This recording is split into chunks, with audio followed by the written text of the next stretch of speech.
আসসালামু আলাইকুম। আশা করি সবাই ভালো আছেন।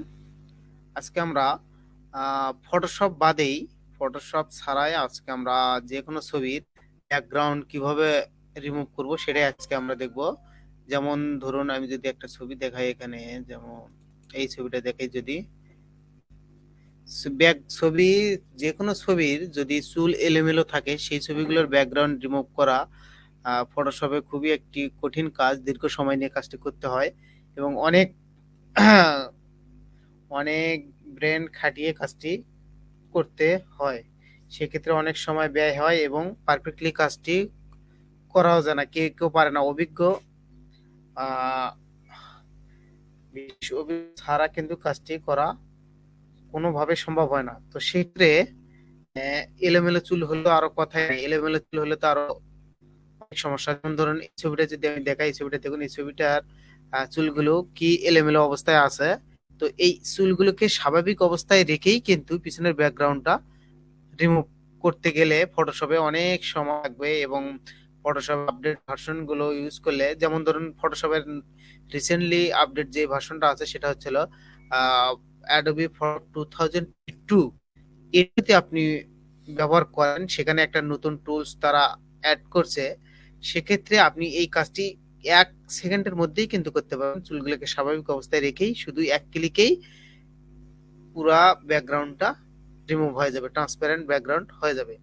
তো আজকে আমরা সেই অ্যাডোবি ফটোশপও ইউজ করব না, আজকে আমরা কয়েকটি ওয়েবসাইট এর অনলাইনেই সেই কাঙ্ক্ষিত কাজটি আমরা আজকে করব। তো ভিডিওটি যদি প্রথম থেকে শেষ পর্যন্ত আপনারা দেখেন তাহলে খুব সহজে কিন্তু আপনারা কাজটি করতে পারবেন এবং কাজটি আপনার কোনো অভিজ্ঞতা ছাড়াই কিন্তু কাজটি আপনারা করতে পারবেন। তো চলুন শুরু করি। ভিডিওটি সাউন্ড ক্লিয়ার আছে কিনা সবাই জানাবেন, আর ভিডিওটি যদি ভালো লেগে থাকে তো অবশ্যই লাইক, কমেন্ট এবং শেয়ার করবেন। তো এর জন্য আমি কাজ করার জন্য দুটি ছবি বেছে নিয়েছি। একটা আমি যদি দেখাই, এই ছবিটার একটা কাজ করব, আরেকটা হচ্ছিল, আরেকটা ছবি হয়ে গেল, এই যে এই ছবিটার কাজ করব আমরা। এই দুইটা ছবির এই যে চুলগুলো আছে স্বাভাবিক অবস্থায় রেখেই আমরা পিছনের ব্যাকগ্রাউন্ডটাকে রিমুভ করব। তো চলুন শুরু করি। এখন আমরা যাব হচ্ছিল আমাদের ক্রোম ব্রাউজারে যাওয়ার পর আমরা এখানে টাইপ করব,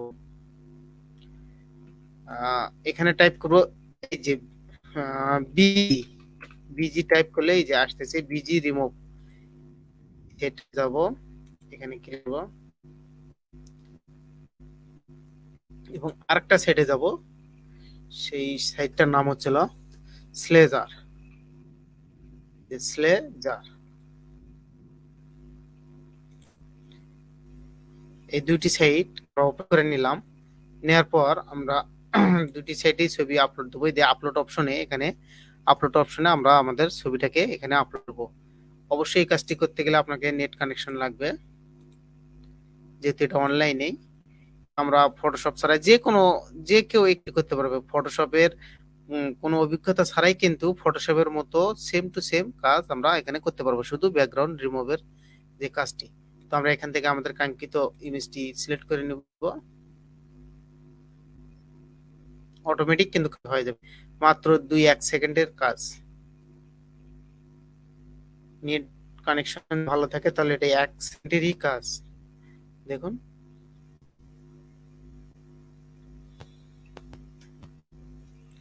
এই চুলগুলো দেখুন কি অবস্থা, চুলগুলোকে স্বাভাবিক অবস্থায় রেখে পিছনের যেই ব্যাকগ্রাউন্ডটা ছিল ব্যাকগ্রাউন্ডটা রিমুভ হয়ে গেছে। এখন এটা একেবারে ট্রান্সপারেন্ট ব্যাকগ্রাউন্ড হয়ে গেছে। তো এখান থেকে আমরা চাইলে এখান থেকে ডাউনলোড করতে পারবো। তো ডাউনলোড করার ক্ষেত্রে এখানে এইচডি তে ডাউনলোড করতে গেলে আমাদের একটু আহ, এখানে সমস্যা, কারণ এটা হলো পেইড ভার্সন। আর এই যে আমরা যদি এমনিতে ফ্রি ডাউনলোড করতে চাই তাহলে আমাদেরকে রেজুলেশনটা একটু কম হবে, সেটা হলো 674 বাই 377।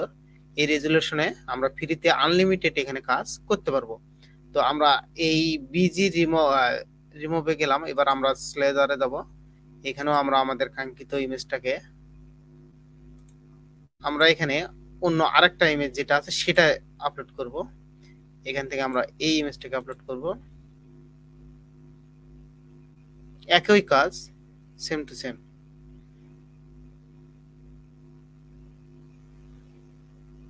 এই যে দেখুন, চুলগুলোকে, যেই চুলগুলো ছিল ছোট ছোট চুলগুলো সব স্বাভাবিক অবস্থায় রেখেই কিন্তু পিছনের যেই ব্যাকগ্রাউন্ডটা ছিল, এই ব্যাকগ্রাউন্ডটা একটু টাফ ছিল, কারণ পিছনের ব্যাকগ্রাউন্ডটা ছিল ডার্কনেস, এবং শরীরের পোশাকটাও ছিল ডার্ক সাইজের, পোশাকের কালারটা, এবং চুলগুলো ছিল এলোমেলো, এবং চুলগুলি স্বাভাবিক অবস্থায় ছিল না। তারপরেও দেখুন কত সুন্দর কিন্তু আমরা ফটোশপের অভিজ্ঞতা ছাড়াই কাজটি কত নিখুঁত ভাবে করলাম।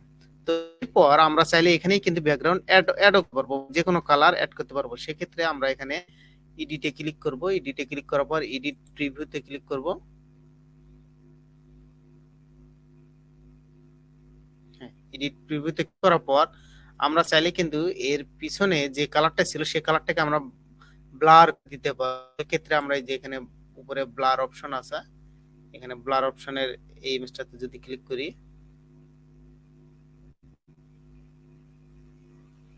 এই যে দেখুন পিছনের অংশটা ব্লার হয়ে গেছে, ছবিটা এরকম। আর আমরা যদি চাইলে এখানে যে কোনো ব্যাকগ্রাউন্ড এই ইমেজে অ্যাড করতে পারবো। যেমন আমি এই ব্যাকগ্রাউন্ডটা করতেছি, এই ব্লার আসতেছে কারণ আমি এখানে ব্লারটা সিলেক্ট করে রাখছি। আমি নরমালে ক্লিক করে দেব।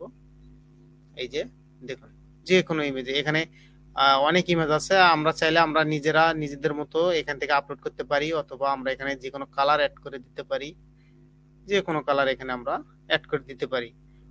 অথবা আমরা এই সবগুলোই বাদ আমরা এখান থেকে ট্রান্সপারেন্ট ব্যাকগ্রাউন্ডটি নিব। সেক্ষেত্রে আমরা ট্রান্সপারেন্ট ব্যাকগ্রাউন্ডও কিন্তু নিতে পারি। সরি, মানে এই যে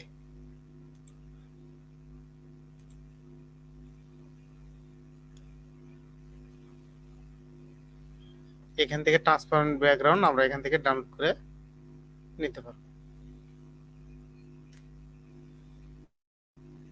আচ্ছা, আমরা আমাদের অপর ছবিটাতে যাই। এই ছবিটাতেও সেই একই কাজ, আমরা চাইলে এখান থেকে ব্যাকগ্রাউন্ড চেঞ্জ করতে পারবো, ব্যাকগ্রাউন্ড আপলোড করতে পারবো, অথবা আমরা এই ছবিটাকে আবার ফটোশপে নিয়ে যাওয়া কাজ করতে পারবো।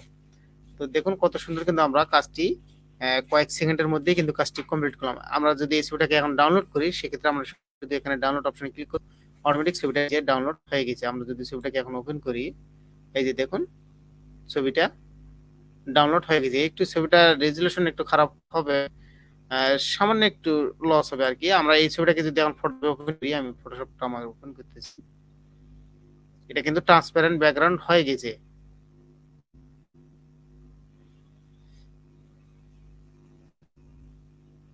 ফটোশপ ওপেন করলাম, আমরা ট্রান্সপারেন্ট ব্যাকগ্রাউন্ড অবশ্যই আমাদের এটা ডাউনলোডে থাকবে মনে হয়। ডাউনলোডে যাই, এই যে ট্রান্সপারেন্ট ব্যাকগ্রাউন্ড, যে কোনো দুইটাই ডাউনলোড হয়েছে। এই যে ট্রান্সপারেন্ট ব্যাকগ্রাউন্ড আমরা যেখানে ইচ্ছা সেখানে নিজে বসাতে পারবো। এই দেখুন, আমি যদি অরিজিনাল ছবিটাকে এখানে আনি, অরিজিনাল ছবিটা আছে আমাদের ডেস্কটপে, এই যে অরিজিনাল ছবিটাই। আর আমরা ট্রান্সপারেন্ট করলাম, এক কথায় ব্যাকগ্রাউন্ড রিমুভ করলাম, করার পর ছবিটা এই চুলগুলোকে স্বাভাবিক অবস্থায় রেখে কিন্তু আমরা কাজটি করেছি। এটার অরিজিনাল ছবিটার ব্যাকগ্রাউন্ডটা ছিল এই কালার, আমরা এই কালারের একটা ব্যাকগ্রাউন্ড এখানে দিব। এখানে যদি অ্যাড করি, সেক্ষেত্রে আমরা এখানে একটা নিয়ে নিব, এরপর ব্যাকগ্রাউন্ড এই দেখুন একেবারে অরিজিনাল ছবিটার মতোই হয়ে গেছে। এই ছবিটা অরিজিনাল, আর আমরা কাজ করছি এইটা। কিন্তু অরিজিনাল ছবিটাতে আমরা যদি ছবিটাতে নাড়াচাড়া করি, নড়বে না, কারণ এটা ট্রান্সপারেন্ট নয়। আর আমরা যেটা কাজ করছি সেটা ট্রান্সপারেন্ট। এটাকে যদি, সরি, আমরা ছবির লেয়ারটাকে সিলেক্ট করবো, এই ছবি সিলেক্ট করলাম, এটাকে আমরা যেখানে ইচ্ছা সেখানে বসাতে পারবো, যে কোনো ব্যাকগ্রাউন্ডে এটাকে আমরা বসাতে পারবো। তো এই হচ্ছে কাজ, কয়েক সেকেন্ডের কাজ, এটা মিনিটের কাজ বলা ভুল হবে, কয়েক সেকেন্ডের কাজ। কয়েক সেকেন্ডের মধ্যে কিন্তু আমরা এই যে দুইটা ওয়েবসাইট আছে, দুইটা ওয়েবসাইটে আপনারা যে কোনো একটাতে কাজ করতে পারেন, আপনাদের মনের মতো করে কাজ এখানে করা যাবে। এই যে এই ছবিটাকে এখানে ডাউনলোড অপশনে ক্লিক করলে কিন্তু এটা ডাউনলোড হয়ে যাবে, এই যে ডাউনলোড হয়ে যাচ্ছে। আপনাদের মনের মতো করে কাজ আপনারা এখানে করতে পারবেন। তো যদি ভিডিওটি ভালো লেগে থাকে, তো অবশ্যই আমার ভিডিওতে একটা লাইক এবং কমেন্ট করবেন, এবং মন চাইলে আমার চ্যানেলটি সাবস্ক্রাইব করে রাখবেন। আরো ফটোশপ এডিটিং এর আরো নতুন নতুন ভিডিও নিয়ে ইনশাল্লাহ হাজির হব। সবাই আমার পাশে থাকবেন। ধন্যবাদ সবাইকে।